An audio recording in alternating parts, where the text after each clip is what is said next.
Hi, folks. You're watching and listening to Sipping Off the Cuff. It feels like Groundhog Day on Tequila Aficionado Media on all of our channels and networks. I gotta do the hand wave. I'm Mike Morales here in Southern California. That guy out there is Eric Zandona in Crestview, Florida.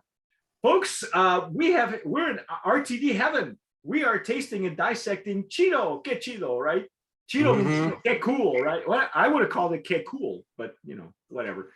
Que Chido, and that's kind of that really does mean how cool is that? Yeah. Chido as in the cheese puffs. Right. It says, I like that slogan right here. Vacation is a state of mind. See that? Yeah. Yeah.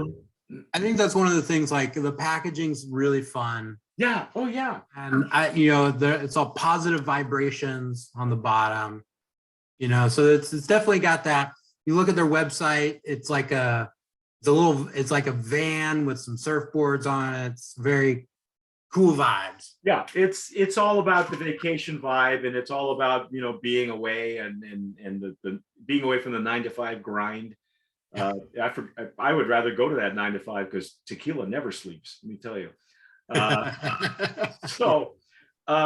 Anyway, this one is the strawberry sunset. Yeah. So they're not calling a strawberry margarita per se. Right. So I think, so like the other two that we've done so far, the first was a margarita with sea salt. The second one was a Paloma. So those are kind of like expected, traditional cocktails. Right. And I don't know. Is this like I don't know. The only thing I think of is like a play on a tequila sunrise, but it's with strawberry. I don't know if that's what they're doing. Yeah, we won't know until we pour it. So yeah, you know what? Let me. Oh, do I have a glass for this? Yes, I do. All right. Let me get rid of that for this. And let me get my other rocks glass, my Flor de Caña rocks glass. We're gonna pop this open at room temp. Then we're gonna taste it chilled. So the bottom line on all these is that they've all got that soda water. I mean, they're all saying that it's premium tequila, splash of soda, and now no coloring, which is okay. I'm okay with that. There's no coloring in it at all. So you can see at room temp, you don't really see any bubbles. They're in there, but the carbonation is going to show up better when it's cold. Yeah, and it generally does. You can see it, when we pour it in the glass. Yeah. I gotta say, I love this nose. Now it's not as intense as some of the. I was talking to Eric off camera that we had a rock and roll tequila, which is strawberry tequila liqueur, and the flavor and the aromas are much more heightened. Of course, the alcohol is at 30. What is the liqueur? 35. Yeah. So this one is only 5%, but the nose on this one is really pleasant. Yeah, to me, like there's sometimes you can get strawberry and it has this kind of off, a little bit like artificial character.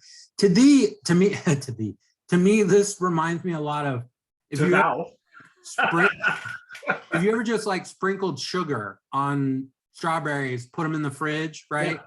And then you get that little syrup that comes out of them. You put it on some dessert with some whipped cream or whatever, right? It reminds me of that. Belgian waffles. Yeah. Got that Belgian waffle. There's a name for what that is when you like sprinkle the sugar and whatever, but that's what it reminds me of. So it's a little bit sweet, but it's really fresh and smells like ripe strawberries with a little bit of sweetness. Yeah. So far, I'm a big fan of the nose on each of these.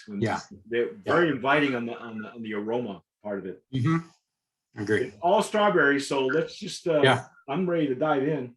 Yep.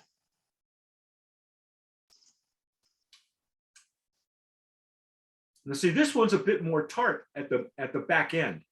More so than the Paloma, oddly enough. Yeah, which my guess is like maybe they're adding just like a little bit of citric acid just to kind of like brighten it a little bit to balance out the the strawberry flavor. Again, this one I think on the warm side falls a little flat compared to like the Paloma.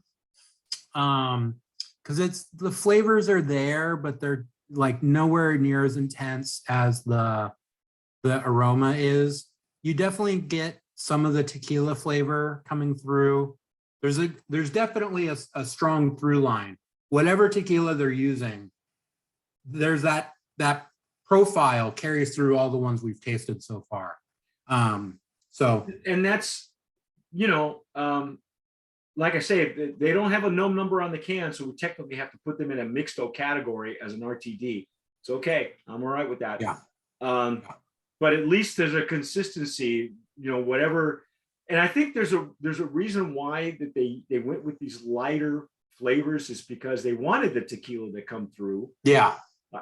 You know, because I know you and I in the previous recordings, you know, there were some technical things that Eric thought that maybe they could improve on, but when you weigh the pros and the cons, you kind of go, oh, okay, well that's why they did what they did with this. Right.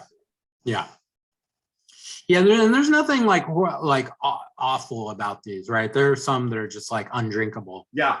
I think this is definitely a nice like light, you know, like classic RTD in that 5% range. It's got a good strawberry flavor. It's definitely got a tequila flavor. You know, is it going to be as good as like a strawberry margarita you make at home or at some nice bar? No. But right, that's not what this is meant to be. Yeah. I will say that there's this underlying bitterness just at the tail end of it, at room temp, that wasn't there with this. You know, I expected a little bit of that with this Paloma, you know, because grapefruit juice tends to be a little bit bitter, but it didn't have any of that. So now I'm intrigued, and we're gonna pause this. We're gonna go get a cold one out of the fridge, and we'll be right back. So we're back. We got a cold one out of the fridge. Yep. All right. That's how we're doing it. So here we go. We're going to pop it open away from the keyboard, folks. Yeah. Oh, good thing I did. Well, I got some splashback. I'm okay. I'm going to pour this in the glass. And definitely like the carbonation. It's been activated. Yep. Yeah, you can see. Now it doesn't have you know, it might have a light coloring to it, but it's so light that you can barely tell. Yeah, maybe it's hard to tell. Like my glass is frosting up a little bit, so it kind of obscures things. Yeah, and I don't know about my lighting in here, but that's okay. I mean, again, you're probably going to drink it out of a can anyway, right? Right. So, right. Okay, I'm getting that strawberry. Yeah. That strawberry nose. It's intense, but it's still there. Yeah. Which is, again, as expected. Usually when you chill things, it's not quite as aromatic. Right. All right. Should we take a sip? Yeah, let's do it.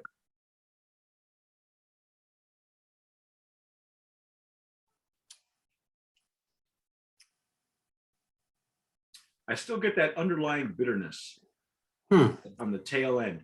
It's not offensive. Yeah. I'm just wondering why it's there, because strawberries in and of themselves are not, some of them are tart, you know, because you can't, especially in California, you can never tell what you're going to get when with a box of strawberries. Right. Especially off season. But this one's, I don't know why this one has that underlying bitterness just at the back end of the palate, right at the tail end, right as it going down, you know. Yeah, I mean, like I think to me, what I'm tasting of what you're describing, to me, I'm attributing that more to the tequila base of, you know, that like somewhat earthiness that you can get from tequila. So I don't know, it might be a combination of the tequila plus the flavor that they're using, and it's just reacting like that. Yeah, I think that's my guess.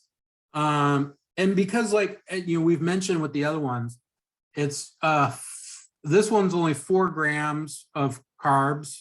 Presumably that means sugar, or well, I guess alcohol is a carbohydrate. I don't know. Anyways, sure what they're counting. Alcohol doesn't have any carbs, as far as I know. Like a snifter of tequila. Yeah. You're right. There's no carbs. Right. Unless it is a mixto, then there's got to be sugar in it. Then it's a 5149. Yeah, but then that sugar has been fermented, and so there's probably not a lot of residual. Anyway, so maybe there's some, maybe those carbohydrates. Let's say maybe it's the sugar that they're using or sweetener. Okay. I don't know. We don't know because they don't say exactly what the ingredients are. So maybe it's just the combination of things they're using. I don't think it's bad at all. I actually kind of like the strawberry flavor.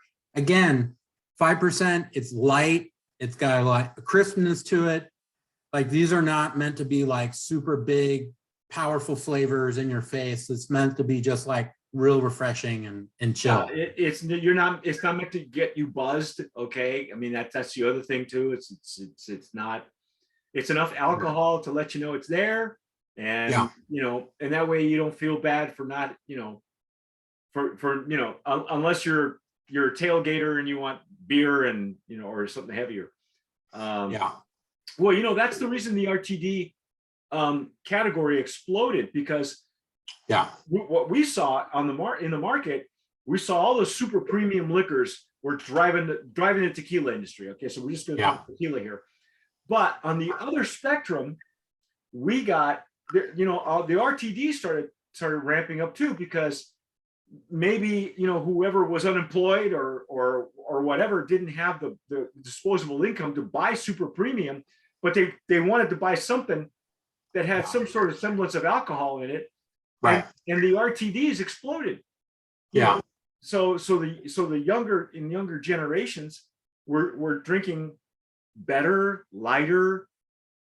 And that's the thing, right? This sort of falls into this niche in the market where it's not like, this is not for people who want like a traditional margarita that's going to be like 20% alcohol or whatever it comes out at. This is meant to be like sort of a light beer substitute, basically. And if somebody's like, I don't want Bud Light, I want something that tastes like strawberry or whatever, or like kind of want to taste like a margarita. And then you're like, oh, well, here's a 5% alcohol version of that that's made well, smells great, tastes good. And so that's the market. Well, when Eric and I were coming up in this industry, there was Zima, right? And now and then this generation's Zima is White Claw. So everybody's got an RTD. I mean, Cuervo's got one, Herradura's got one. New Mix has been around forever. That's been their RTD. They were the first ones to make one. Yeah, the last time I had those, they were rough. Yeah, I know. They were the flavoring. They had a grape flavor that was just, I mean, yeah, you're right. Intense. I mean, it was the over the top flavor, it was like, yeah. But it was like Kool-Aid, with booze in it. What do we call those? A ghetto Rita? Yeah. But I like this. This is okay. I'm okay with all of these. We nominated it as a Brand of Promise nominee in the packaging. We love the packaging. Every one of these has a color scheme and a color theme. Mm-hmm. It's got a fun name, Chido. There was a lot of thought that went into this. Even and they launched in 2020. They launched right at the pandemic. So got to give them props for that. So I say Brand of Promise nominee in this category. Their flavors are all right on. But but see, here's the thing. Both Eric and I have had some bad experiences with stuff like mango, strawberry. He was talking on the camera about the strawberry. But we coconut can be one, or pineapple. That can form into sunscreen. Right. Yeah. Or coconut. Right. Yeah. It smells like I'm drinking copper tone. But I'm anxious because we both have had kind of an interesting experience with watermelon. and our next RTD will be the watermelon. But I got nothing else to say about this. I think they're hitting singles and base hits with every one. Yeah. The only thing I would just add, I mentioned in the last one, like these, given the flavor profiles and how they're made and all that, like these are meant to be drunk cold, out of the fridge, out of the cooler, not over ice. The ice, if you just pour it over ice, you're going to get, the flavors are just going to get lost a little bit as the ice starts. And so really, I agree. If you're going to do a serving suggestion, don't pour it over ice like a ranch water, because unless you're going to add more tequila, but then why bother? You know, because see, and the other thing, like as lightly carbonated as they are, like you'll lose the carbonation over ice. So just cold out of the can. Yeah, if you do anything to alter the recipe, I think you're going to be disappointed. You know, if you're going to pour extra tequila in it, you're going to be disappointed. You know, if you're going to pour, do something like Eric says, if you're going to pour it over ice, it's just going to disappoint you.